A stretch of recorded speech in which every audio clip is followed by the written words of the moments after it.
Well, good morning, everybody. Woo!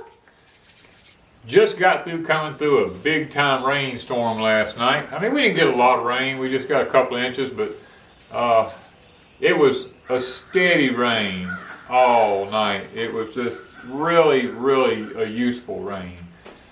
No damage, no erosion, nothing like that. Just watered the crops fantastic. Did a really good job. No severe weather, no hail, no thundering, no lightning, none of that stuff, just rain. And it worked out really good. Everything is really good and damp this morning. Still looks a little ominous in the background, you know, like a storm could still come up, but I think it's mostly past, to be honest with you. The birds are just now getting out. It's kind of early. Sun has not come up yet. It's just breaking the sky. I got the camera lightened up, trying to get as much light as I can get. But everything's going good. Going really good. Yeah, I know lots of parts of the country are really getting inundated with some really bad weather, and I feel for everybody in that. I really do. It's really hampering with a lot of people's ability to get their gardens going. It's what blew my mind. I was sitting here the other morning. It was 54 degrees the other morning. During the day, it only got up to like 71 or 72. I looked in South Dakota, and it was 85 degrees. I told Wanda, I said, in what world is it possible that it's colder here at the Gulf Coast of Mississippi than it is in South Dakota? And then Ms. Lippy was talking about on her video, it was 89 degrees at her place, and we were in the 70s, the mid-70s. I told Wanda, I said, this world's gone crazy. It's warmer in the middle part of the United States than it is on the Mississippi Gulf Coast. So, but that is what's going on around us. And all of our plants are doing well. Gardening is doing fantastic. Pecan Grove is blowing out at the seams as far as the garden is concerned. And we're doing some experimenting over at Pecan Grove. I call it experimenting. It's really not experimenting because it's nothing new for me. I've done it in the past. It's called Electroculture. I've tried it here. It works fantastic here. I'm going to try it over at Pecan Grove and see what kind of results I get over there. We have tomato plants that's just planted in just regular cages that Ms. Wanda planted, like a month ago. And then I just set out some of my cuttings from my mystery tomato plant that made it through the hard freeze this past winter. And we ate tomatoes during January. I mean, these mystery tomatoes that came out of my worm castings, they came from a celebrity hybrid, I'm almost positive, because that's all we grew that was added to the worm castings, that soil.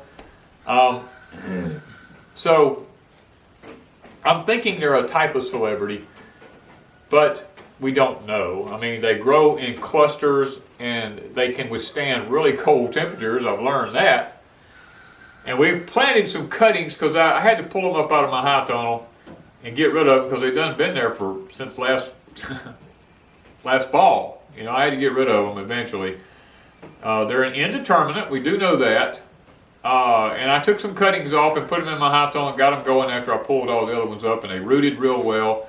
So we took them to Pecan Grove in that soil over there, and we're experimenting with them over there with Electroculture, right across from the ones that Ms. Wanda planted a month ago. Now, Ms. Wanda's has a head start. I'm the underdog with my cuttings because they're just little small plants. I'm not treating them anything special. I'm just doing electroculture. We're taking a fiberglass fence rod, putting it in the ground because it's non-conductive, and we're wrapping copper wire around it, making an antenna, putting it beside each plant. And we're going to be talking and showing you electroculture over there and the benefits of it. Now, a lot of you are going to say, oh, this is just an old wives' tale or anything. Well, let me explain something to you about electroculture. Electroculture's been around since probably, I think, the mid-1800s up until about the mid-1940s, after the Second World War. Then all of a sudden, all the literature was gone. They done away with it, except for a couple of books. Now, there's a reason why they done away with it, is because of the amount of food that it produces. There's actually been foreign countries that got rid of the literature of electroculture because they made big deals with ag companies to promote their chemicals. And with electroculture, you really don't have to have any chemicals to put on your plants. You don't have to have any, technically you really don't have to have much fertilizer to put on your plants either, because of the way it works with the magnetic fields, the frequencies. Let's use the word frequencies. They may get me for using the word frequencies. Everything works off of frequencies. Our human body works off of frequencies. We talked about this on the live stream the other night. Our bodies work off of frequencies. Or I talked about it on Patreon. I do so many videos, it's hard for me to realize which one I talked on. But frequencies are in the air everywhere now, especially since you know what's been implemented. And it's very destructive to our plants and plant life, the new frequencies that are out there. By harnessing electroculture, we're putting those frequencies back into the soil. We're making the soil, we're regenerating it, making it come alive again, instead of it being dead. That's why we're using copper. Now, lots of, if you're a small-time gardener, let's just say if you're a small-time gardener, you do raised beds, let's say you do a 50 by 60 plot. To me, that's small. That's a small-time gardener. Try converting to copper gardening tools, copper shovels, copper rakes, hose, all these kind of things, and start noticing the difference in your plants, because iron reverses the magnetic field in the soil, and it causes a reversal in the soil. That's why we want to use copper, what's some of the other things? Copper, bronze, some of your other metals that can be used in electroculture that literally boosts the frequencies in the soil so that the soil can become alive again and the plant can actually get what it needs to get. Now, there's tons of studies out there that's being done right now. I can't remember the man's name from years and years and years ago. He was something Saarberger. I can't remember his name. His last name just sticks out to me. He was from Germany many years ago. Actually done lots of research on all this. And lots of people's information's been done away with. And that's the sad part about it is, what was it, Britain, I believe it was, I studied years ago during the World Wars, had determined that when you do electroculture, that your plants produce many more times the food than they normally would, and they stay a lot healthier and stuff like that. And it's really good that we delve in this, because this is, guys, with the kind of climate and the kind of stuff that we're moving into in the near future, we've got to have all the odds that we can have. I'm being photobombed in the back here by my cows. Looks like, is that Mr. Dexter? Yeah, that's Mr. Dexter. But we need all the advantage we can get, especially since we have the quote-unquote new frequencies out here. We need to be able to harness those frequencies and neutralize them and cause them to not be harmful to our plants, but yet turn the tides around. That's why they've hidden all this information. There's actually tons of health benefits from these different frequencies and stuff if we learn how to harness it, being grounded and all this kind of stuff. If we just learn how to use electroculture. Mr. Mickey from Hills Mill Homestead, he comes out here and delivers my lumber to me from Tennessee. Mr. Mickey has several videos out that's good videos on electroculture.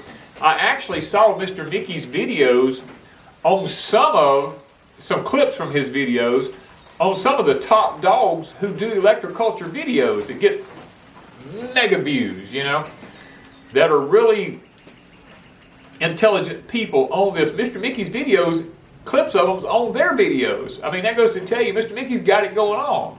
Go check out his stuff at Hills Mill Homestead. Him and Miss Kathy over there are really doing some fantastic work with electroculture. He's proving that it works. And I used to watch a man many, many years ago. I'll say many years ago. It was in the 2000s, early 2000s. A man by the name of Jerry Baker. I used to watch his gardening videos, and he never, I don't know that he ever used the word electroculture. I'm not sure if he did. I don't remember. It's been too many years ago. But I've never forgotten his practices about using copper wire, nylon, talking about thunderstorms, talking about how that electricity and nitrogen in the atmosphere and all that works for plants. And today when I plant my tomato plants, many times I still use his technique of taking post hole diggers and digging the holes and putting the broke up corn cobs in the bottom of it. And now some things have changed due to technology. Like he took the center out of baby diapers back then and put one in the bottom of each tomato hole because it had a lot of silicone in it, which caused it to hold moisture. I don't know with baby diapers today if there's other chemicals that have been added into this or if it's still pure silicone. I haven't really done the research on that, so don't hold me to that. But he actually shows mixing certain things together, and back then maybe some of the stuff was purer than it is now. I don't know. He showed mixing pure ammonia to making foliage sprays and different things like this.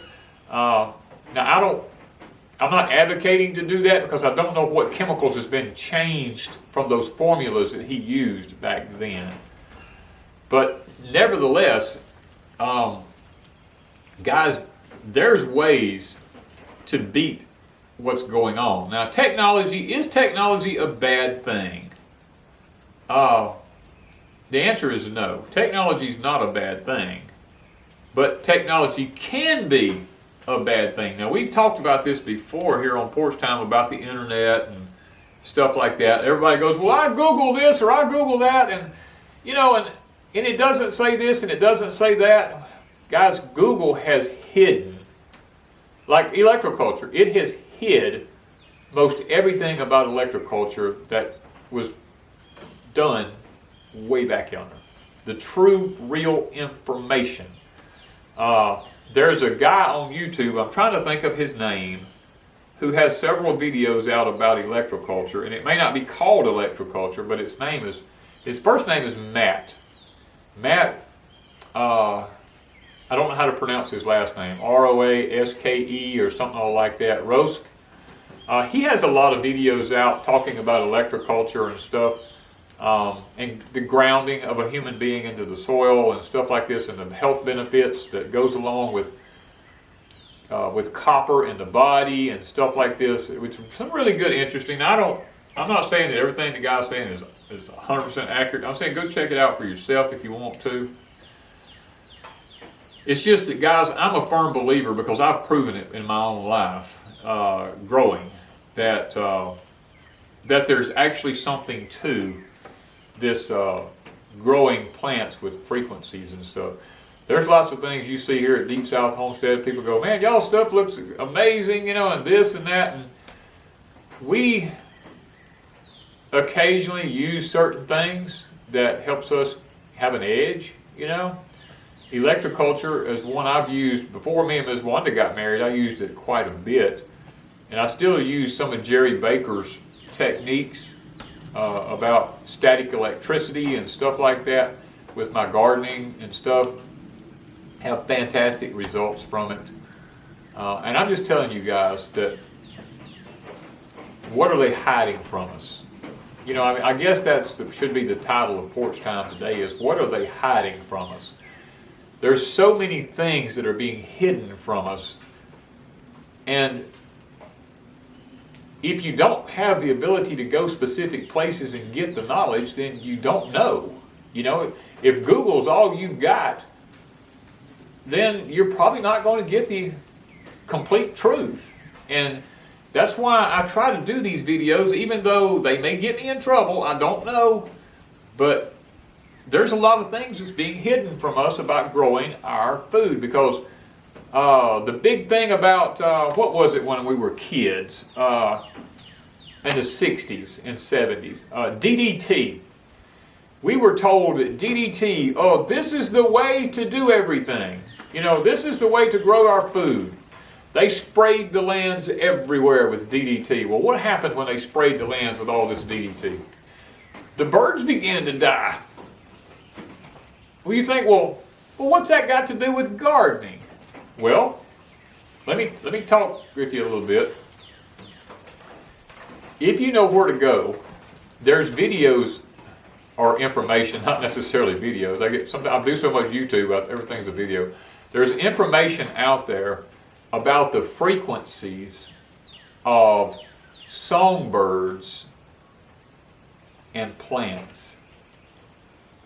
When you listen to one of our videos, in the background, you will hear tons of birds. All types of birds. When birds begin to sing, there is a frequency that plants pick up on, and it causes plants to open up and to actually flourish.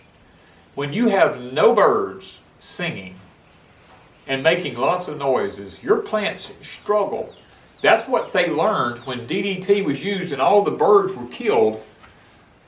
Plants began to struggle, and this information was out there, but it's been hidden because they don't want people to know the truth about using chemicals on plants.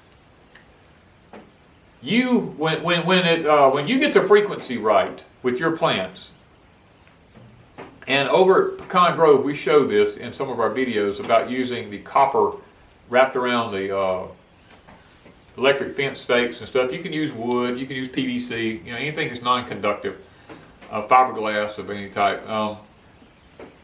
You will see the difference in the growth of plants. Now there's a lot of videos out there I've looked at people who, just out of curiosity, that stuck a copper wire through a tomato plant thinking they were going to make it disease-free. Well, you just punched a hole through the cambium layer of this tomato plant and right through the heart of it. It's not going to do any better. You're actually promoting disease inside because you've broken the cambium layer. It's much like a bark of a tree, or a fruit tree, or anything, especially a fruit tree.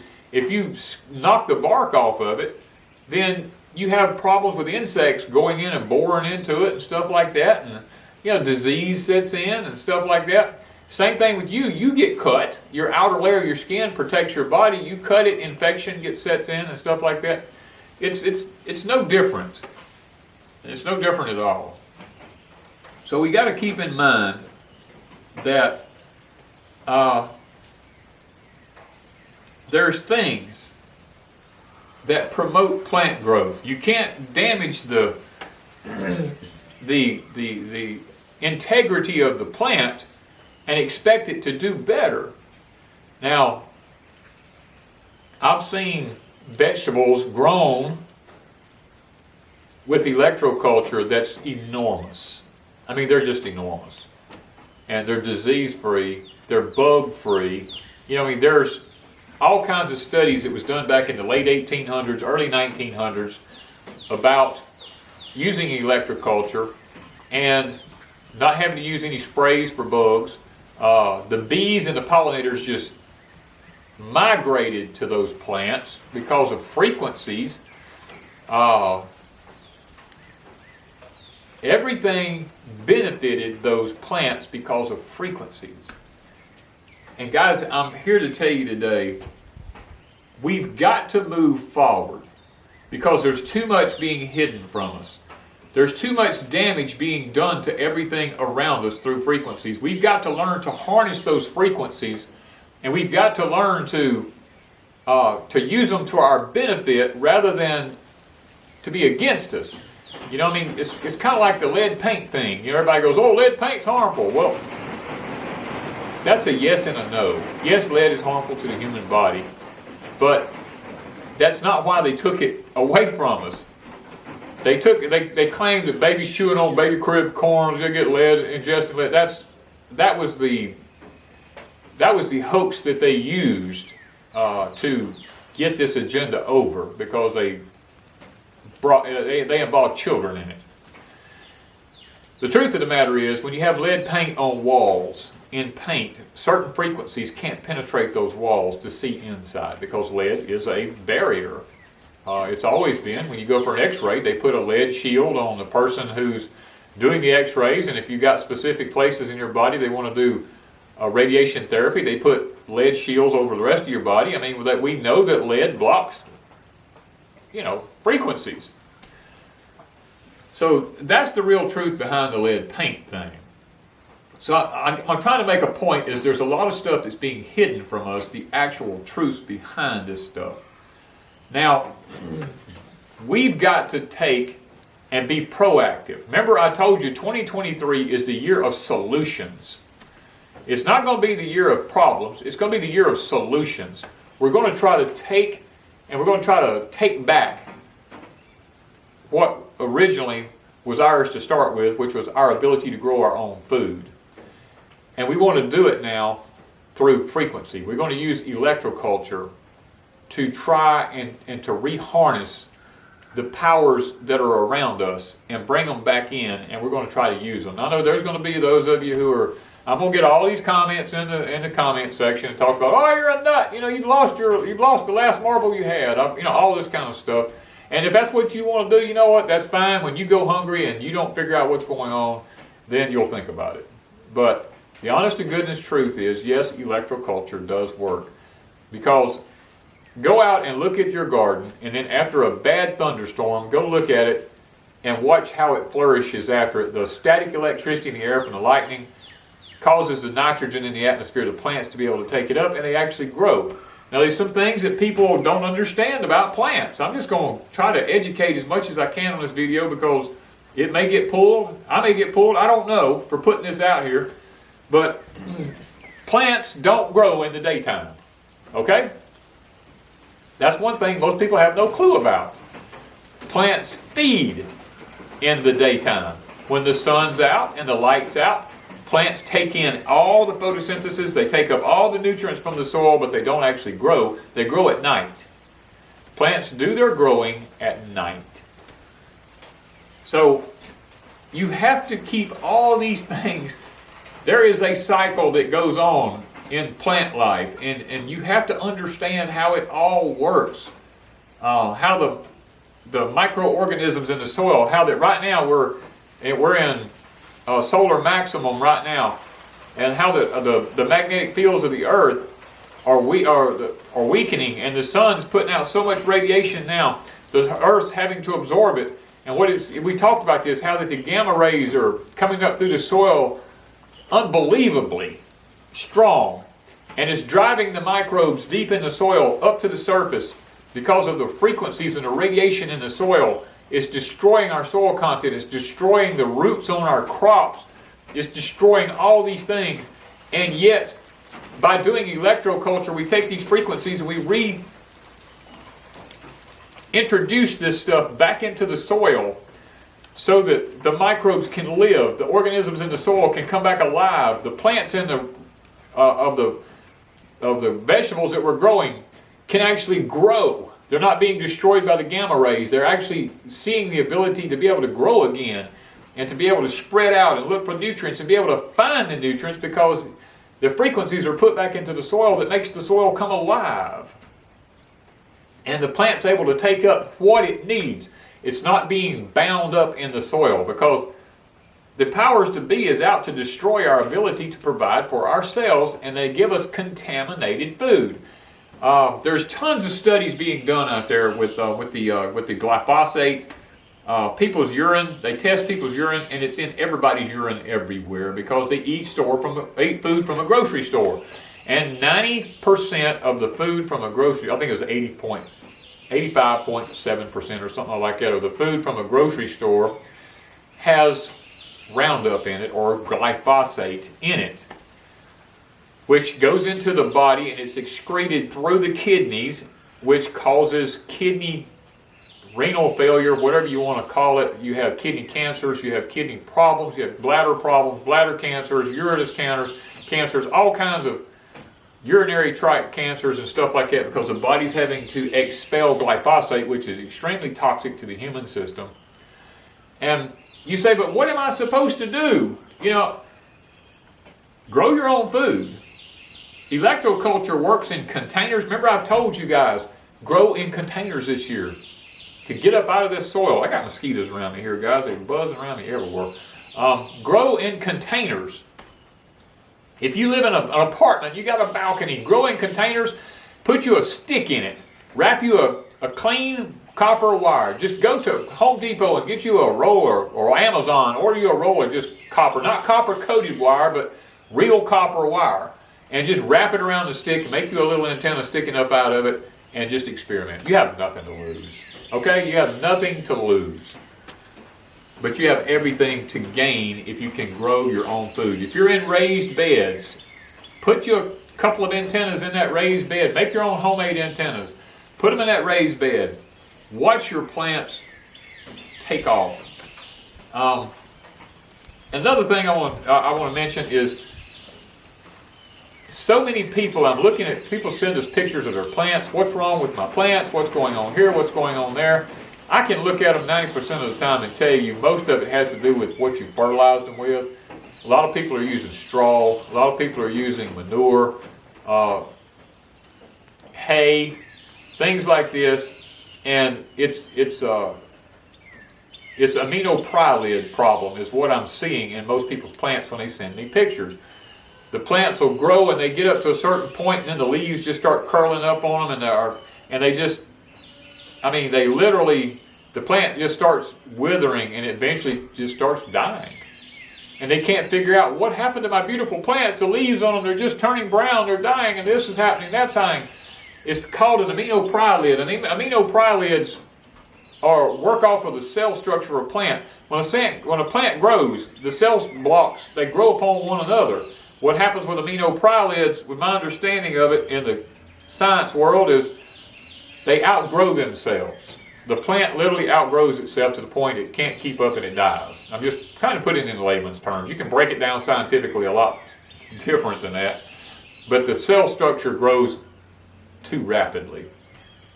And the plant just outgrows itself and dies. Now that's my understanding in the scientific world. And the aminopyralids, you have them in like Grazon and your Remedy. And I don't know if it's too much in 2,4-D. 2,4-D is probably, if you had to have a herbicide, it would probably be the safest of all herbicides because it's made from a flower. But literally, all herbicides in my book are bad. Okay, I don't believe in any of them. My daddy used to use one called, oh gosh, I was a kid, Post. He used to use a herbicide called Post. It was a pre-emergent herbicide. He put it in his garden because we truck farmed a lot. And he put it out there, and when he plowed the garden, we had no weeds in the garden. As long as you didn't plow it the second time, we didn't have any weeds in the garden because it was a pre-emergent herbicide. Now, it didn't prevent anything from growing, but it was a pre-emergent broadleaf herbicide. And, or for grasses, I don't know if it's broadleaf for grasses. That's been 50 years ago. That sounds horrible to say that, but nevertheless, back in the day, my dad talked about the government told them to use arsenic on their cucumbers, and he said we sprinkled arsenic all over our cucumbers. He said that's what we poison bugs with. We used arsenic. They used all these different herbicides back then. And what happened was, after the World Wars, we had so many of these chemicals in storage that we literally had to do something with them. So they created agricultural products out of it, and they got kickbacks from companies. And when you get kickbacks, people in higher powers, they block all the true information about how you do things, and they promote that way to do things. you know. So guys, today is, what are they hiding from us? They're hiding the truth from us, okay? The truth is there's certain frequencies out there that does heal the body. There's certain frequencies out there that heals your plants and plant life. There's, whether it's through nature or whether it's through the conductivity of these frequencies, in putting the frequencies back into the soil that we need to. And I'm using that word frequency because I'm hoping that I can get away with that. But that's what's happened, guys. You're not going to Google a lot of stuff and find it, because the books were done away with back in the early 1900s and mid 1900s. They were done away with. All the literature, lots of it was just done away with. And there's some of it in foreign countries, if you can get a hold to it, that is still out there. Just start doing your own research. Don't take my word for anything. Do your own research. I'm here just as an avenue, as a channel, to try to get the information out there to you, for you can go do your own research. I'm trying to prick your brain and make you open up and get rid of tradition and traditionalism, and to cause you to become an open thinker when it comes to agriculture and growing your own crops and stuff like this. Think outside the box. Look at it like this. What has been hidden from me? Take that and go looking for it. And if you can't find it on Google, don't give up, because Google's not going to tell you the truth. I mean, we already know that, because the ones who monitor TV, they monitor the news, they monitor Google, they monitor all this stuff, is the ones who want to keep us from growing our own food. So they're not going to give you all the information. You're going to have to look for it in other resources. Let me just say that. I love you. That's why I'm trying to get this information out there. I'm trying to help you open your way of thinking up as much as I can to get you to start growing your own food. Don't give up. Remember, we did a Porch Time here, what I called Don't Give Up. Don't give up. Don't give in.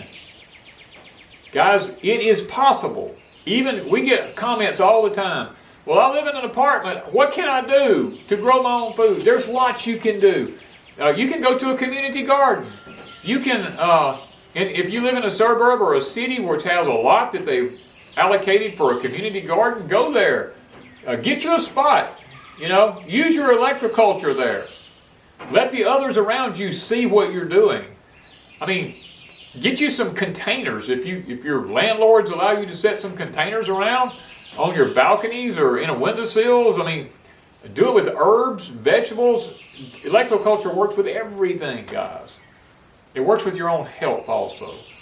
I can't go into that because I can't give health information out, but there's tons of information out there about your health. Even the direction you face your bed in, whether it's north, south, east, west, there's information out there about your sleeping conditions, all that kind of stuff. So my mission today is to prick your brain and make you go start looking into alternative ways to grow your own food. And one of the best channels out there is check out Hills Mill Homestead. Mr. Mickey has a lot of stuff growing. Check out his success with using electroculture. Now, Mr. Mickey has been doing a lot of research into it, and me and him here on our previous videos that we've done here at Deep South Homestead have talked about it. I think it's something that's going to benefit us in the future with all the quote-unquote new frequencies we have out there. Thank you, guys, from Deep South Homestead.